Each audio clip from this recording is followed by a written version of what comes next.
Halo, salam dan bahagia. Perkenalkan, nama saya Juni Sandi dengan nomor induk mahasiswa 2019-010096.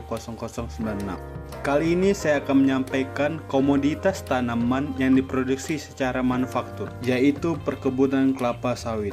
Yang pertama yaitu MEN atau SDM. SDM di dalam perkebunan kelapa sawit berperan penting karena sebagai tenaga kerja untuk perawatan sampai pengelolaan produk akhir. Yang kedua, money atau uang, digunakan untuk melakukan perawatan kebun kelapa sawit, pengoperasian transportasi, sampai pengoperasian pabrik pengolahan TBS atau tandan buah segar dan produk akhir. Ketiga, materials atau materi, bahan baku yang dihasilkan dari perkebunan kelapa sawit, yaitu TBS atau tandan buah segar yang diolah menjadi CPO atau crude palm oil. Keempat, mesin. Ada beberapa mesin yang diperlukan dalam mengolah TBS atau tandan buah segar. Antara lain, yang pertama, fruit cage, alat pengangkat buah. Kedua, cap stand, alat penarik lori buah. Ketiga, sterilizer station, alat perebus buah sawit. Keempat, tracer drum, alat perontok tandan buah sawit. Kelima, screw press, alat pengekstrak buah sawit.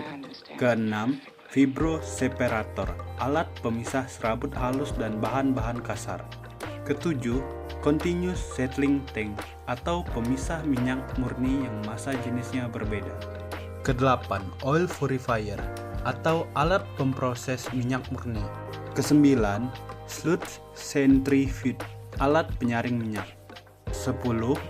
Vacuum oil dredge, alat pengeringan minyak yang melalui penguapan. Ke-11, cake breaker, alat pengurai air pada ampas. Ke-12, depot recarper, alat pemisah ampas dari biji. Ke-13, nut polishing drum, alat pembersih biji dari serat. Ke-14, nut silo dredge, alat pengurangan kadar air pada biji. Yang terakhir, nut cracker, alat pemecah biji. Kelima, method atau metode. Metode yang efisien dalam pengolahan kelapa sawit adalah TBS diangkut langsung dan diolah di pabrik agar kualitas dari TBS tidak menurun dikarenakan kadar keasaman tandan buah sawit meningkat. Keenam, market atau pasar. Pasar yang dituju oleh perusahaan kelapa sawit adalah produk makanan, produk kosmetik, produk bersihan, sampai bahan bakar atau biofuel. Ketujuh, information atau informasi, pemantauan permintaan pasar dan menerima feedback dari konsumen. Kategori sistem produksi. Karena hasil produk dari kelapa sawit merupakan kebutuhan sehari-hari, maka kelapa sawit dikategorikan sistem produksi flow shop. Dikarenakan sistem produksinya dilakukan secara bertahap. Sistem manufaktur. Pertama, tandan buah segar diproses di pabrik untuk menjadi CPO atau crude palm oil. Setelah menjadi CPO, CPO tersebut diproses lagi untuk menjadi antara lain minyak goreng, kosmetik, sabun, dan biofuel. Sistem perusahaan. Pertama, sistem keuangan. Pengaturan keuangan oleh perusahaan agar perusahaan tetap berjalan, dan pencatatan keuangan baik pengeluaran dan pemasukan. Sistem personalia, perekrutan dan pengembangan karyawan sehingga dapat meningkatkan kinerja para karyawan.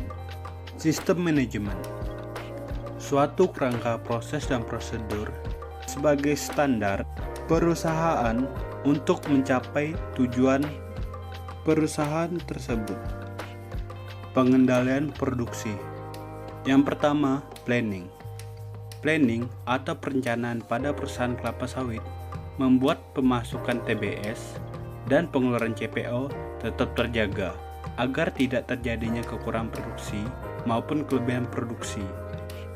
Yang kedua, routing. Pengurutan perusahaan kelapa sawit yaitu first in first out dikarenakan buah kelapa sawit perlu diproses dengan cepat. Scheduling. Jadwal dalam proses pengolahan TBS ke CPO dilakukan setiap hari dikarenakan panen buah kelapa sawit dilakukan 2 kali dalam sebulan. Dispatching, perintah yang dilakukan dalam perusahaan kelapa sawit dilakukan setiap hari agar menjadi quality control dalam proses pengolahan. Follow up, tindak lanjut dijalankan agar pengendalian produksi sesuai dengan rencana. Sekian penyampaian dari saya tentang komoditas manufaktur tanaman kelapa sawit. Terima kasih, salam dan bahagia.